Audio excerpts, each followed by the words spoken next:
Ատում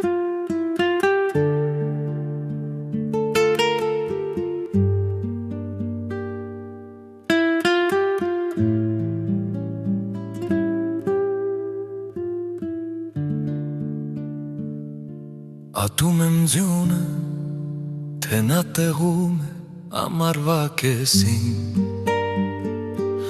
և մահն եմ ատում, թե հյուր է գալիս աղջկա տեսին։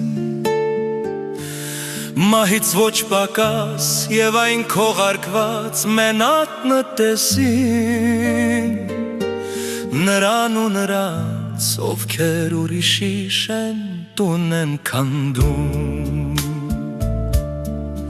Իրենց պետք եկած կերանի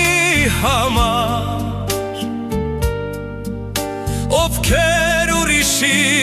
ծառերն են ջարդում, մի բուր չհասած ծիրանի համար, ովքեր համայնքի ծովից են խոսում, բայց դեպի իրենց լճակն են հոսում։ Ատում եմ նաև այն խելոք սուսիկ ուսիկությունը, որտեղ դժվար է տարբերել անգամ երեսն աստառից, և այն հարկադիր ոչ թե իծնեք ուզիկությունը, ստացում է ցածր աստառից։ Ատում եմ նաև այն նեղ կոշիկը, որ ակցանի պես ոտքերը դեբրնում, իսկ հոգուդ վրա